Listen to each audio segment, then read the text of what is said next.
Hello, everybody, and welcome to the Lantern Sports Preview Show. I am your host, Curtis Gruby, alongside virtually my co-host, Kevin Lapka. Kevin, it's been a pretty crazy past couple of weeks for both these teams, hasn't it? Certainly has. As we know, Ohio State did not play last week, and we know head coach Ryan Day tested positive. So defensive line coach Larry Johnson will be the interim head coach. But Curtis, on the other side, Michigan State had a good week. They had a big week, big upset versus at the time number 8 Northwestern. They won 29-20. So it has been 2 weeks since the Buckeyes last saw the field. Michigan State is coming off a big win. So it's certainly a different dynamic for these two teams, and it will make for an interesting matchup on Saturday, Curtis. That's for sure. Yeah, if we take a look at the offensive comparisons, total yards per game, Ohio State has 535.2 yards per game. That's good for sixth in the FBS. Michigan State with 331.4 yards per game.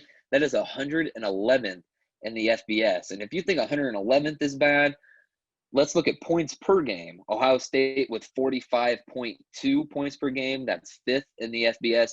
Michigan State with 18 points per game. That is 117th in the FBS. Kevin, you said that they came off a big 29-20 win against Northwestern, but they scored 7 points in a 45-7 loss against Iowa, and they didn't score any points in a 29-0 loss against Indiana.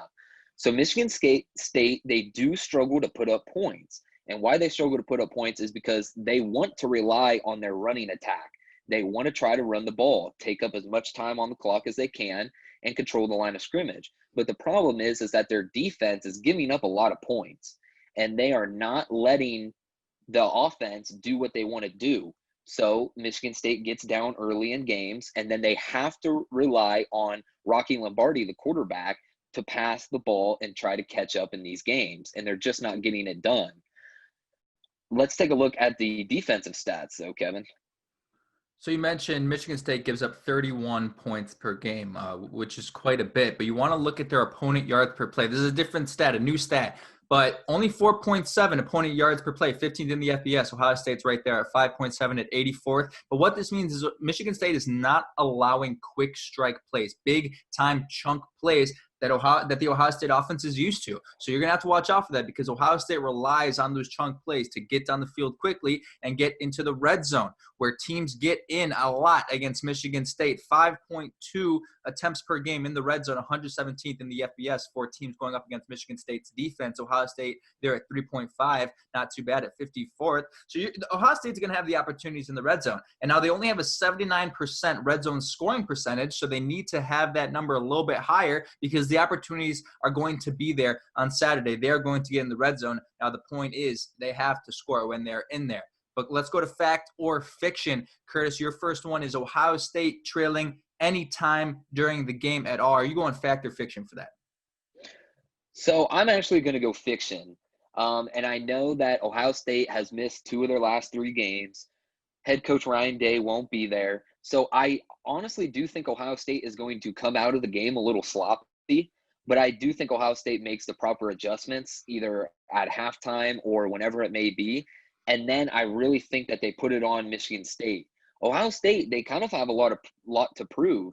In the media the past couple of weeks, it's been, has Ohio State played enough games? Are they going to make it to the college football playoffs? Have they shown enough to, really wow the committee? And so I think Ohio State comes into the game with a little bit of a chip on their shoulder. And I do think that they start off slow just with all the, positive cases and the lack of playing.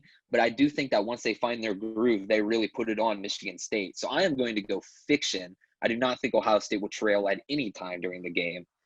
Our next factor fiction is for you, Kevin. It's kind of a joke, but really it's not a joke at all. Will the game actually get played? Fact or fiction?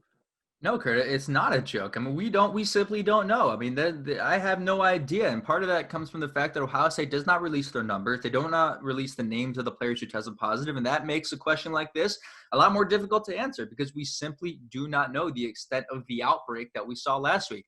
If everyone's wearing their masks and, taking the protocols seriously, that outbreak should not expand, but we just simply don't know how big it was in the first place. So I'm going to say fact, but if I'm being honest, I don't really have a basis for this. I really don't know, and I don't think anyone does. no one has really an idea. We're going to get those test results at 8 p.m. on Friday night, and they leave for East Lansing at 9 p.m. So we will not even know until late in the night on Friday if this game will be played. So I'm going to go fact, but I'm going to be honest. That's based a little bit more off of hope than it is off of, the statistics that we have. Yeah, Ohio State is one of really the very few schools that do not release the names of the players that test positive for COVID. So we don't even really know who is going to be playing in the game if there is, in fact, a game. We won't know until, like you said, after 8 p.m. on Friday night. That is going to do it for us for the Lantern Sports Preview Show. Make sure you look out for us after the game for our Lantern Sports After Show. And you can follow us on all social medias and our YouTube. I'm Curtis Gruby. That's Kevin Lapka. And we'll see you next week.